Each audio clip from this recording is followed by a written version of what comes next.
I got so much motherfucking design on right now. Break it down, bring it back, make it clap. I got 3 old thoughts, new guap, wear that thing. Bitches on my line, and you know. Assalamualaikum warahmatullahi wabarakatuh. Halo teman-teman semuanya. Perkenalkan, nama saya Suci Indasari, biasa dipanggil Suci, dengan NIM 2216040121 dari Prodi Akuntansi Syariah kelas B dari Fakultas Ekonomi dan Bisnis Islam. Di mana di dalam video ini saya akan menjelaskan materi tentang kebutuhan manusia terhadap agama. Cikida. Agama adalah sistem kepercayaan yang dianut oleh sebuah kelompok orang yang berhubungan dengan kekuatan spiritual dan alam semesta. Agama mencakup berbagai aspek dari kehidupan manusia seperti moral, etika, ritual, dan kepercayaan. Agama menawarkan konsep tentang bagaimana hidup, menciptakan sistem nilai, dan menawarkan cara untuk menghubungkan manusia dengan suatu kekuatan spiritual yang lebih tinggi. Agama menurut Kamus Luhur Bahasa Indonesia merupakan sistem yang mengatur kelola keimanan atau kepercayaan dan peribadatan kepada Tuhan Yang Maha Kuasa, serta kelola kaidah yang mengadakan komunikasi dengan pergaulan manusia dan manusia serta anggota yang terkaitnya. Kata agama berasal dari bahasa Sanskerta, agama yang berarti tradisi, sedangkan kata lain kepada menyatakan konsep ini merupakan religi yang berasal dari bahasa Latin religio dan berakar pada kata kerja religare yang berarti mengikat kembali. Maksudnya, dengan berreligi, seseorang mengikat dirinya kepada Tuhan. Pengertian agama menurut para ahli, agar lebih memahami apa arti agama, maka kita dapat merujuk pada pendapat para ahli berikut ini. Yang pertama, menurut Anthony F. C. Wallace, pengertian agama adalah seperangkat upacara yang diberi rasionalisasi melalui adanya mitos dan menggerakkan kekuatan supranatural agar terjadi perubahan keadaan pada manusia dan alam semesta.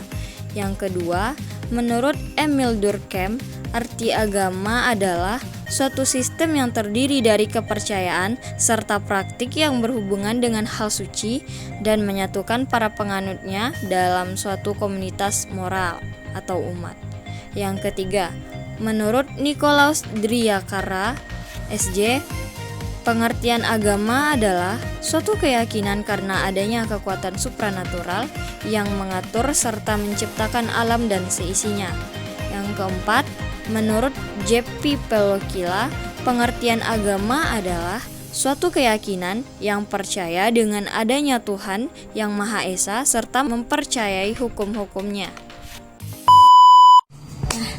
Dari penjelasan saya tadi, apakah pernah terlintas dalam pikiran teman-teman mengapa kita harus beragama?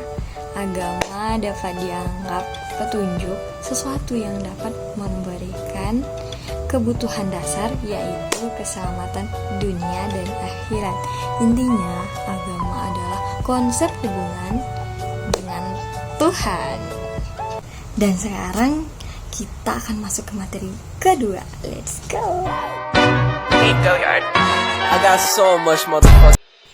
Materi selanjutnya yaitu latar belakang perlunya manusia terhadap agama. 1. Fitrah manusia. Dalam konteks hal ini, di antara ayat Al-Quran dalam surat Ar-Rum ayat 30 bahwa ada potensi fitrah beragama yang terdapat pada manusia. Dalam hal ini dapat ditegaskan bahwa insan adalah manusia yang menerima pelajaran dari Tuhan tentang apa yang tidak diketahuinya. Yang kedua, kelemahan dan kekurangan manusia. Menurut Quraisy Shihab, bahwa dalam pandangan Al-Quran, nafs diciptakan Allah dalam keadaan sempurna yang berfungsi menampung serta mendorong manusia berbuat kebaikan dan keburukan, dan karena itu sisi dalam manusia inilah yang oleh Al-Quran dianjurkan untuk diberi perhatian lebih besar. Di antara ayat yang dijelaskan hal ini terdapat dalam surat Al-Syam ayat 7-8. bahwa demi nafs serta penyempurnaan ciptaan, Allah mengilhamkan kepadanya kefasikan dan ketakwaan. Yang ketiga, tantangan manusia. Faktor lain yang menyebabkan manusia memerlukan agama karena manusia dalam kehidupannya menghadapi berbagai tantangan, baik yang datang dari dalam maupun dari luar. Nah, itu tadi penjelasan materi dari saya tentang kebutuhan manusia terhadap agama. Sekian dari saya pamit undur diri.